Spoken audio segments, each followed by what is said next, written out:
Hello student, मैं सारिका आज के इस वीडियो में आपका स्वागत करती हूँ। आज हम पढ़ेंगे कक्षा 9 की पाठ्य पुस्तक स्पर्श भाग 1 से रहीम के दोहे भाग 1। आइए सबसे पहले हम देखते हैं रहीम जी का परिचय। रहीम का जन्म सन 1556 में लाहौर में हुआ। इनका पूरा नाम अब्दुल रहीम खाने खाना था। रहीम अकबर के नवरत्नों में से एक थे। इन्होंने अपनी काव्य रचनाओं के माध्यम से नीति, भक्ति, ज्ञान और जीवन की व्यावहारिकता का मार्गदर्शन किया। रहीम को अरबी, फारसी, संस्कृत, हिंदी, अवधी, ब्रज आदि भाषाओं पर समान अधिकार था। रहीम का संपूर्ण साहित्य रहीम ग्रंथावली इस पुस्तक में संकलित है। प्रस्तुत कविता पाठ में रहीम जी के नीतिपरक दोहे दिए गए हैं। नीतिपरक अर्थात क्या? नीति अर्थात अच्छे बुरे की समझ, हमें जीवन में क्या करना चाहिए, क्या नहीं करना चाहिए, इसके बारे में जो ज्ञान होता है उसे कहते हैं नीति। तो रहीम जी ने प्रस्तुत कविता पाठ में प्रत्येक मनुष्य को नीति का ज्ञान दिया है, जो मनुष्य को करणीय और अकरणीय अर्थात क्या करना है और क्या नहीं करना है, इसके आचरण की शिक्षा देते हैं। चलिए हम देखते हैं रहीम जी के दोहे। चलिए देखते हैं रहीम जी का पहला दोहा। रही मन धागा प्रेम का, मत तोड़ो चटका, टूटे से फिर ना मिले, मिले गांठ पर जाए रहीमा, मिले गांठ पर जाए। प्रस्तुत दोहे में रहीम जी यह कहना चाहते हैं कि हमारे रिश्ते प्रेम के नाजुक धागों से जुड़े होते हैं, इसलिए हमें इन रिश्तों को प्यार से संभालना चाहिए, क्योंकि एक बार प्रेम के संबंध टूट जाए तो उसे फिर से जोड़ा नहीं जा सकता।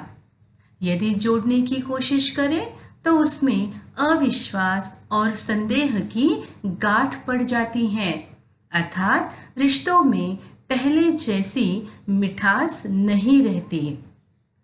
इससे हमें क्या सीख मिलती है कि जितना संभव हो प्रेम से आपसी संबंधों को, अपने रिश्तों को बनाए रखो।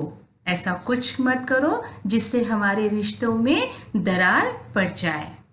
चलिए देखते हैं रहीम जी का दूसरा दोहा।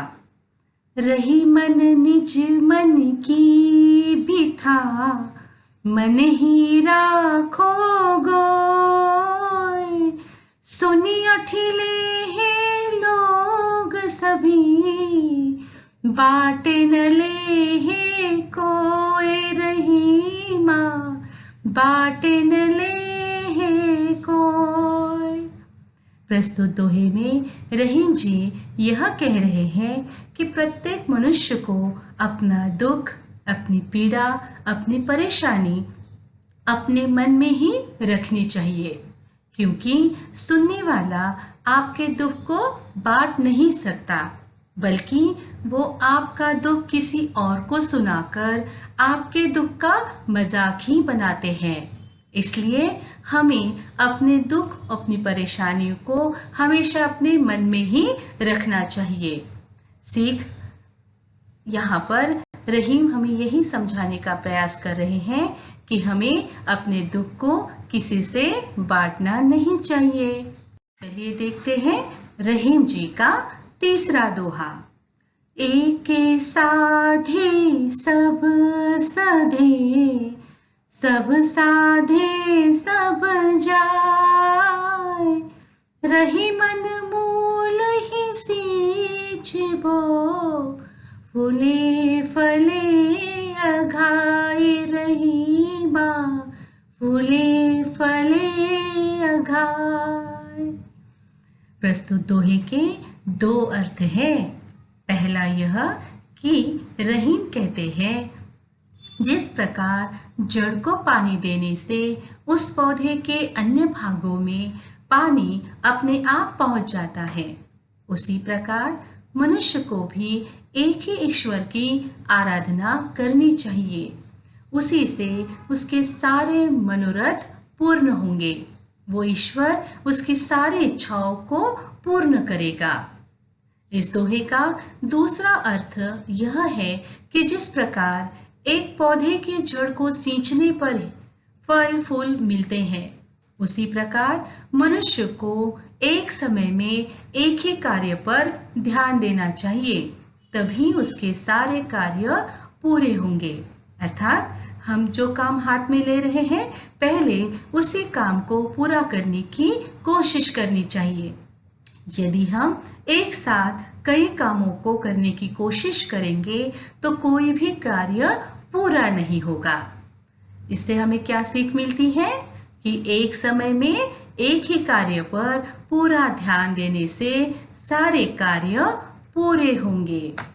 आशा करती हूँ इन तीन दोहों का अर्थ आपने अच्छे तरीके से समझ लिया होगा और उसमें से प्राप्त सीख, ज्ञान, नीति को अपने रोजमर्रा के जीवन में अपनाने की कोशिश करेंगे।